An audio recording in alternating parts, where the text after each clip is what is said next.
Good evening. Welcome to Loveworld USA News. I'm Barbara Sam. First, a quick look at the top stories this evening. President Trump meets El Salvador's President Bukele at White House amid focus on crime, immigration, and detention case.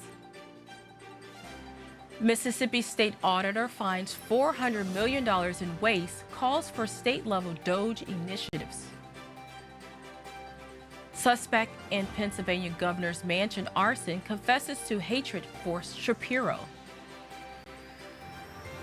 Blue Origin's all-female crew returned safely after historic space flight with Katy Perry and Lauren Sanchez on board.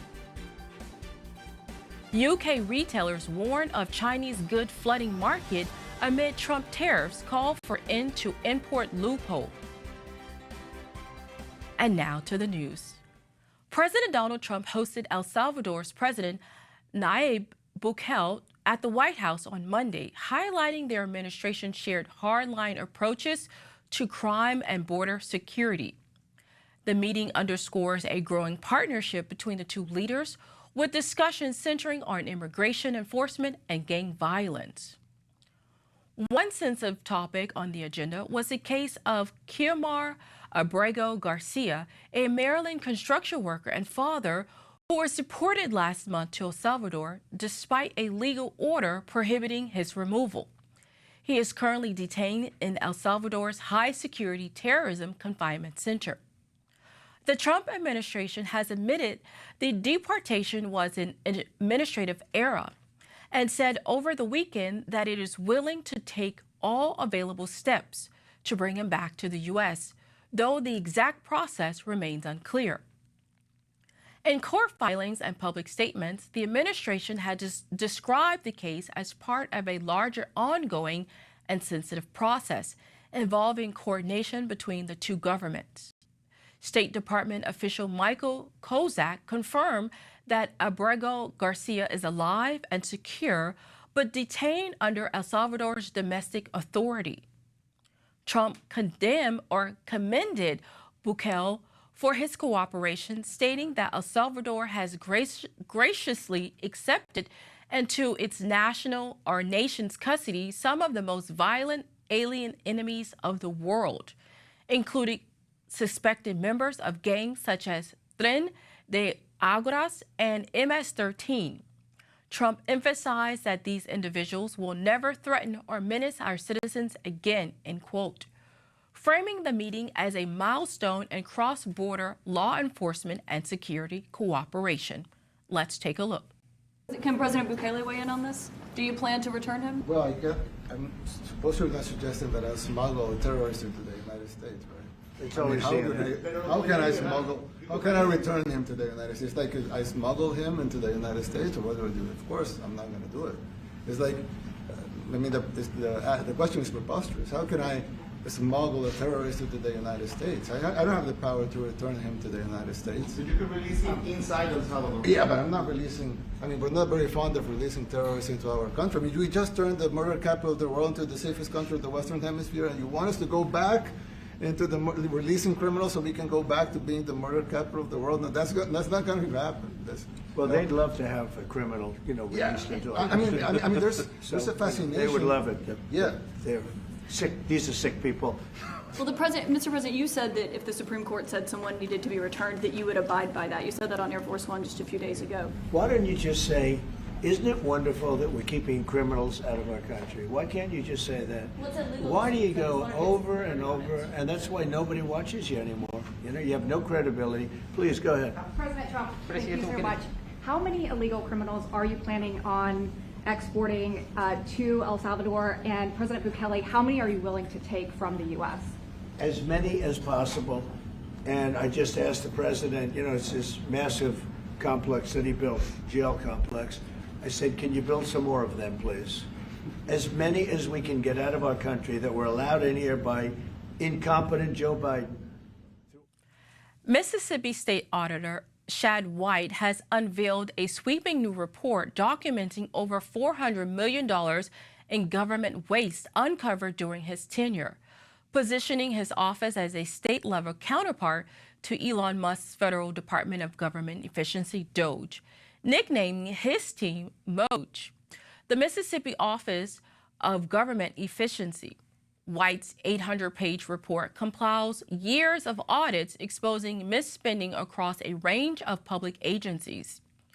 Among the more appalling findings were $6,000 televisions brought by the state, a state agency triple the cost paid by federal agencies for similar equipment, and tens of millions in Medicaid subsidies directed towards income-ineligible recipients. The report also cites $11 million in taxpayer funds spent on diversity, equity, and inclusion initiatives in public colleges, including microaggression training sessions for engineers and social justice yoga for preschoolers. Highlighting the urgency of reform in a state where 1 in 5 residents live below the poverty line, White emphasized the need to redirect taxpayer funds towards essential services while also referencing unbuilt community gardens and nonprofits misusing welfare funds to increase executive salaries. While the state auditor's authority varies across the country, White noted that conversations are ongoing with counterparts like Oklahoma's Cindy Byrd. He urged that other states to follow Mississippi's lead and, quote, whether it's your state auditor, a key legislator, or the governor, every state needs to be starting a DOGE, end quote. Watch this. We've been working on this project really for the last couple of years. And what's encouraging, I think, right now is that, President Trump and Elon Musk are doing DOGE, which has raised public awareness about the amount of fraud, waste, and abuse in government. And so people are starting to look closely at what we've uncovered.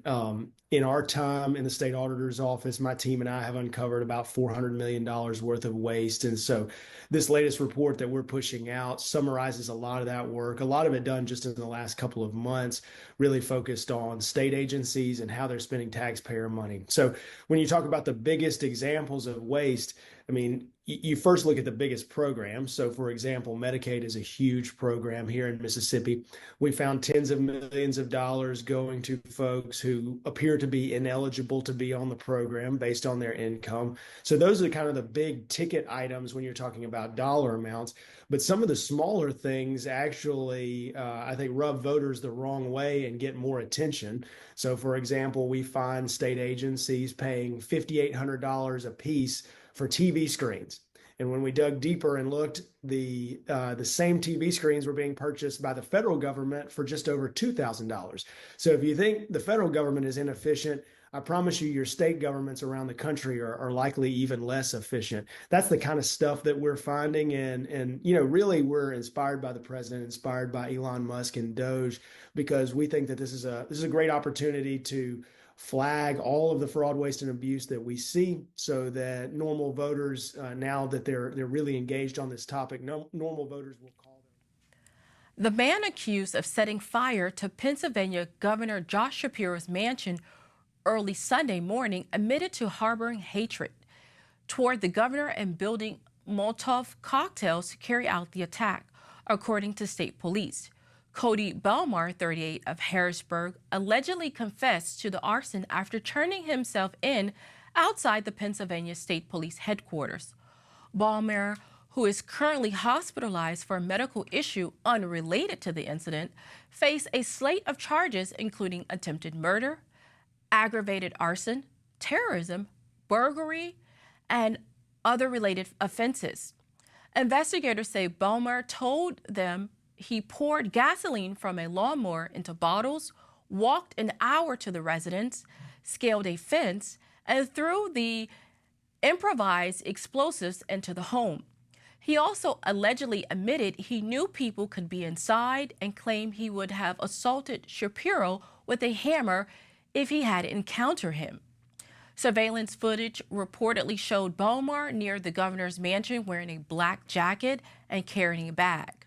Police say a matching jacket, a bag, and a small sledgehammer were later recovered at his residence. The fire broke out around 2 a.m. Sunday, shortly after Shapiro and his family had celebrated the first night of Passover. Thankfully, no injuries were reported. In a press conference following the attack, Shapiro denounced the violence, stating, and quote, "I don't give a damn if it's coming from one particular side or the other. It's not okay and it has to stop," end quote. Authorities say Beaumont will be arraigned after he is released from medical care. Let's take a look. This is what's left of a room in Pennsylvania Governor Josh Shapiro's official residence after an arsonist broke in early Sunday morning. The suspect, 38-year-old Cody Balmer, has been charged with attempted homicide, terrorism, aggravated arson, and other felonies. He was taken into custody on Sunday, hours after police rushed Shapiro and his family out of the governor's official residence. While my family and I were asleep upstairs here at the governor's residence, one of the state troopers assigned to our detail banged on our door, woke us up, and told us we had an emergency and needed to leave immediately. Together, we secured all of our children, our 2 dogs, our family that was staying with us, and the troopers safely evacuated us. The suspect told police that he harbored hate toward the governor and planned to beat him with a hammer if he encountered him. Here's George Bivens of the Pennsylvania State Police. He clearly had a plan. He was very methodical in his approach. He was inside for less than a minute. It all happened very quickly, and he was back out. Shapiro is a Democrat seen as a potential candidate for his party's presidential nomination in 2028. The residence was set on fire after Shapiro posted a picture of his family's Seder table as they celebrated the first night of the Jewish holiday of Passover. We don't know the person's specific motive yet, but we do know a few truths. First, this type of violence is not okay. Shapiro said he had spoken to FBI Director Kash Patel, who, quote, promised all of the resources of the federal government in investigating the attack. The news will be back after this break. One of the most important days, in my opinion, American history. It's our Declaration of Economic Independence. My fellow Americans, this is Liberation Day. April 2nd, 2025 will forever be remembered as the day American industry was reborn, the day America's destiny was reclaimed, and the day that we began to make America wealthy again. American steelworkers, auto workers, farmers, and skilled craftsmen watched in anguish as foreign leaders have stolen our jobs, foreign cheaters have ransacked our factories, and foreign scavengers have torn apart our once beautiful American dream. Our country and its taxpayers have been ripped off for more than 50 years, but it is not going to happen anymore. We are finally putting America first. In a few moments, I will sign a historic executive order instituting reciprocal tariffs on countries throughout the world. We will supercharge our domestic industrial base. We will pry open foreign markets and break down foreign trade barriers. More production at home will mean stronger competition at lower prices. From this day on, we're not going to let anyone tell us that American workers and families cannot have the future that they deserve. We're going to produce the cars and ships, chips, airplanes, minerals, and medicines that we need right here in America. We're going to build our future with American hands, with American heart. This will be indeed the golden age of America. Welcome back. Jeff Bezos' own Blue Origin has made history with its first all-female crew mission, launching 6 women, including singer Katy Perry, journalist Gayle King, and Jeff Bezos' fiancée, Lauren Sanchez, on a brief but groundbreaking journey into space aboard the New Shepard rocket. Liftoff from the launch site 1 in West Texas occurred in the morning, with the crew soaring 62 miles above the Earth, crossing the Karma line into space before safely returning after approximately 11 minutes. The mission, dubbed NS-31, also included aerospace trailblazers Amanda Nguyen, Aisha Bowe, and Carrie-Anne Flynn. The flight offered about 4 minutes of weightlessness, allowing the crew to view the Earth, the moon, and the vast blackness of space. Perry expressed her awe by singing Louis Armstrong's What a Wonderful World, while Gayle King kissed the ground upon landing, calling the experience amazing and a reminder to be better human beings. The crew touched down gently under parachutes in the Texas desert to cheers from a live audience that included Oprah Winfrey, Kris Jenner, and Khloe Kardashian. Bezos was on hand to welcome the team, embracing Sanchez, who described Earth from space as quiet and indescribable. Perry said the flight was about making space for future women and revealed plans to write a song inspired by the experience. In addition to a symbolic significance as the first all-female space flight since Valentino Tereshkov's solo journey in 1963, the mission carried scientific experiments and fan-submitted postcards to space. The Blue Origin flight marked the 11th human voyage for the New Shepard program and underscored the company's ongoing efforts to make commercial space tourism both accessible and meaningful. Watch this. Liftoff. Pop star Katy Perry and 5 other trailblazing women soared into the sky Monday aboard a Blue Origin rocket, marking the first all-female spaceflight in over 6 decades.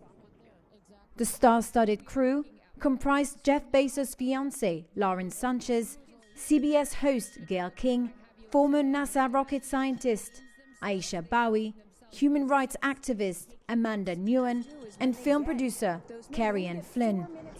Lifting off from the West Texas desert, the 6 women traveled to the edge of space, where they experienced a brief period of weightlessness.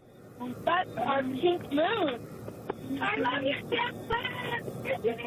The capsule touched back down safely on Earth just 11 minutes later, cheered on via live broadcast by Blue Origin, the space company founded by billionaire Jeff Bezos. Welcome back to Earth. The mission is being hailed as a huge milestone for Bezos' New Shepard vehicle and the future of space tourism. In an interview after landing back on Earth, Katy Perry said she felt super connected to love.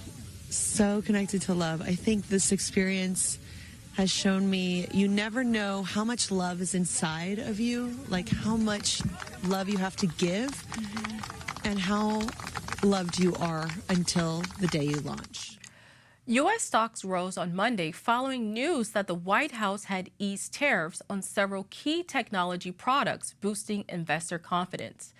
The Dow Jones Industrial Average gained more than 100 points, while the S&P climbed 0.5% and the Nasdaq Composite rose 0.4%, led by gains in the tech sector.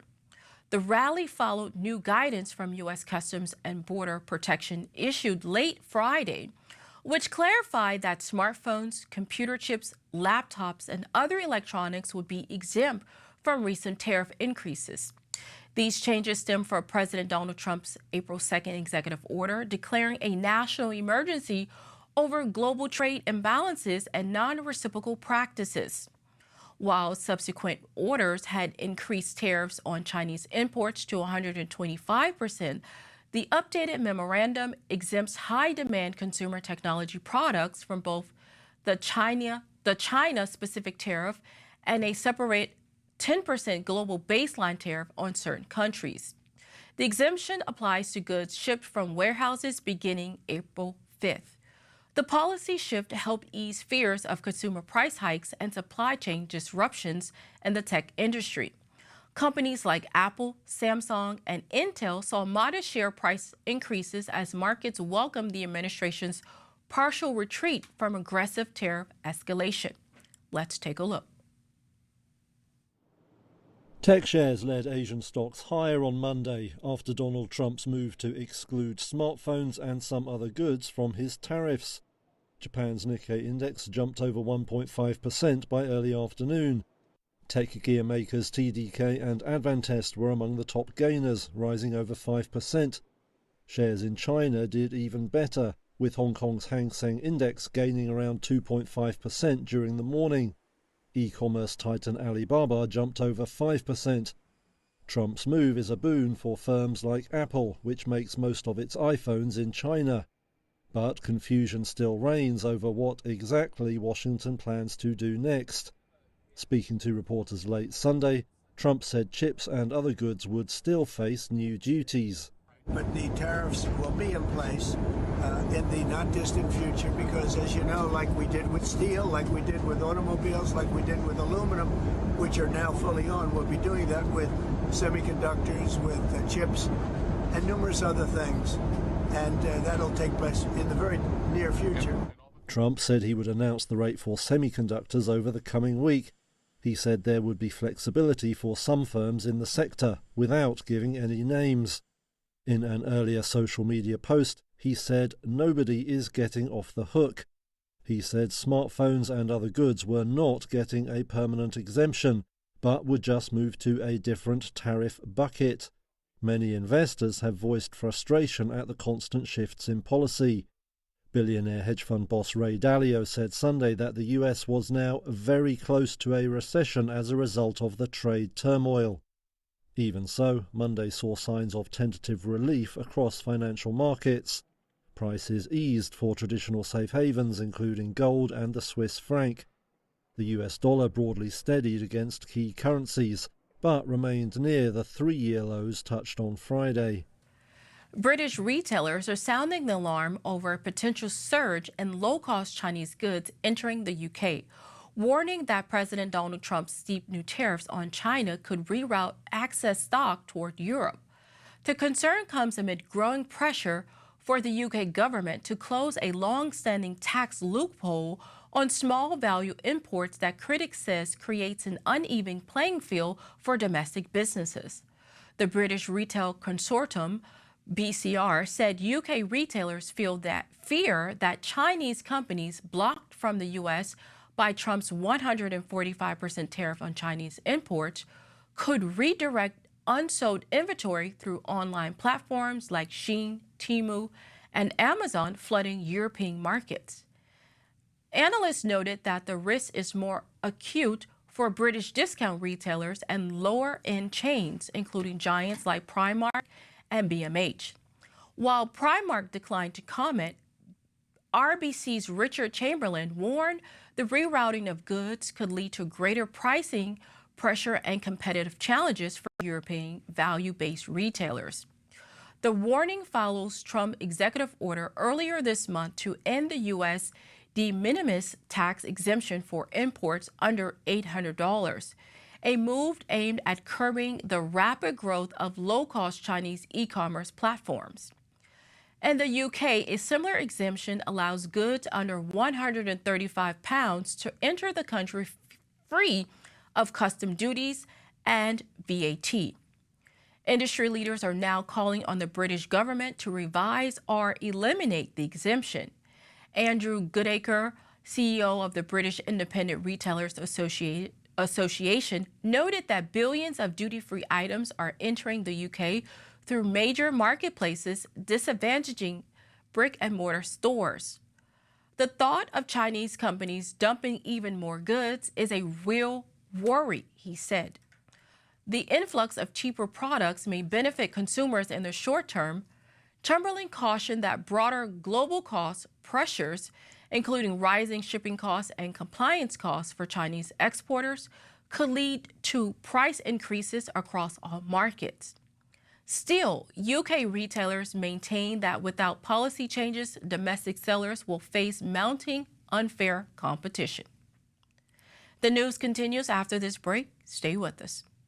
The countdown to the Lord's soon return has begun, and in this first quarter of the year of completeness, Loveworld USA has indeed been spreading and preaching the gospel of our Lord Jesus, preparing the hearts of billions around the world to expect the Lord. Year, we will complete the full preaching of the gospel in all nations.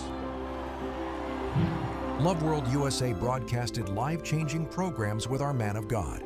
Global Communion Service, Your Loveworld Specials, Global Day of Prayer, Healing Streams. Loveworld News, where we emphasize truth and deception. Truth Watch USA, where Americans are exposed to the truth. Topics such as the failed agenda of so-called globalists, what's really happening to your food. President Trump, a sign to the church. Prayer programs where effective prayers were offered.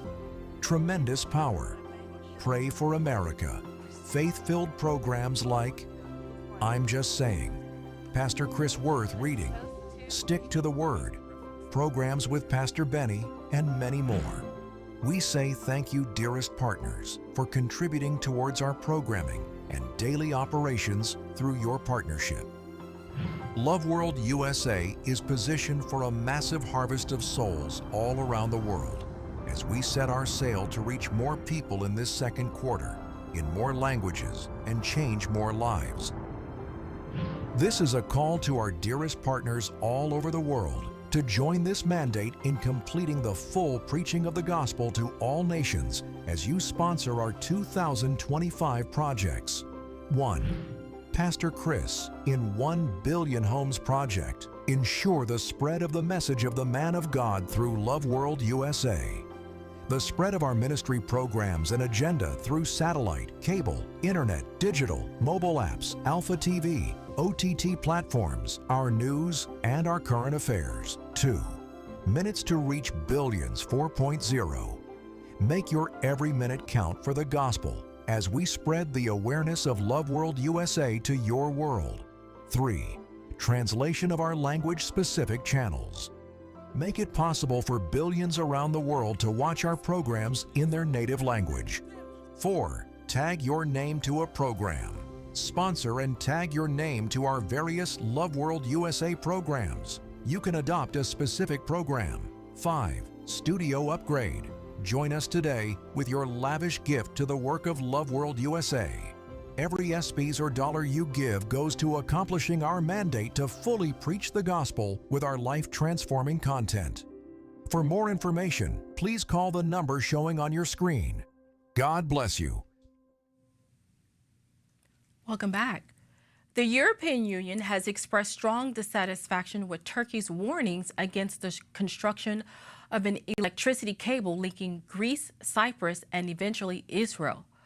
Cypriot President Nikos Christodoulias said Friday, the Great Seas Interconnector, GSI, a €1.94 billion project receiving €800 million in EU funding, aims to connect the power grids of Greece and Cyprus with plans to extend to Israel.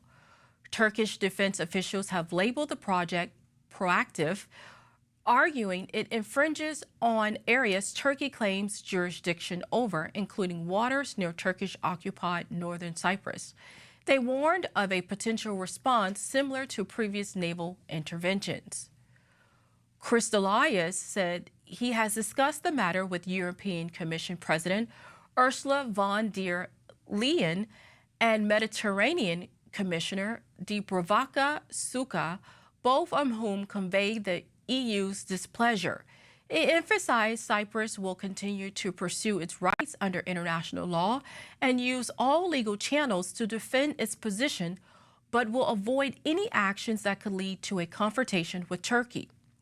Despite Turkish objections, Greece Independent Power Transmission Operator confirmed that GSI preparations are ongoing, with 160 kilometers of cable manufactured.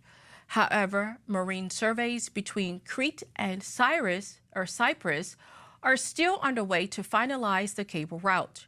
The Cyprus-Israel leg is also progressing, with further updates expected later this year. The project is seen as crucial for ending energy isolation and lowering costs in the eastern Mediterranean. Hungarian's parliament on Monday passed a constitutional amendment that empowers the government to ban public events held by LGBTQ+ communities, marking a significant escalation in Prime Minister Viktor Orban's populist agenda and triggering widespread condemnation from rights advocates and legal experts.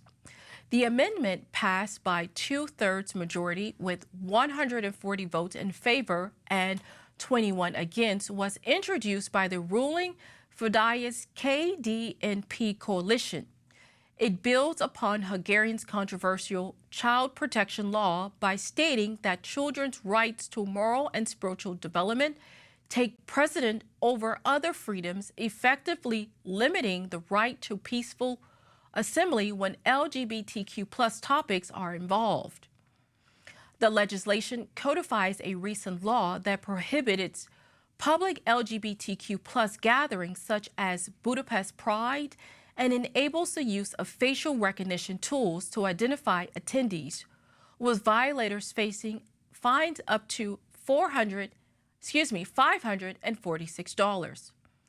Opposition politicians and demonstrators attempted to block access to Parliament ahead of the vote, with several prosecutors physically removed by police. Inside the chamber, opposition lawmakers tried to delay proceedings by sounding air horns. Outside, critics labeled the measure as political propaganda amid galvanizing the ruling party's conservative base ahead of the 2026 elections, amid slipping poll numbers for Orban. In addition to banning LGBTQ+ events, the amendment explicitly defines the Hungarian constitution as recognizing only two biological sexes, male and female, thereby rejecting the existence of transgender and intersex individuals in legal terms. Government spokesperson Zoltán Kovács framed the change as aligning legal norms with biological reality, while human rights advocates described it as dehumanizing. The amendment is the 15th change to the Constitution since Orban's party rewrote it in 2011, further cementing their control over Hungary's political landscape. The addendum also expands state surveillance powers, allowing facial recognition technology to monitor banned gatherings and protests. Legal analysis warned of a chilling effect on free expression and political dissent. Moreover, it grants the state the authority to suspend the citizenship of dual nationals from outside the European Economic Arena or area for up to 10 years if deemed a security threat, rising concerns over potential political retribution against dissenters or foreign-like organizations. Just before we end the news, a quick look at tomorrow's weather forecast.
And to end the news today, a quick recap of the headlines.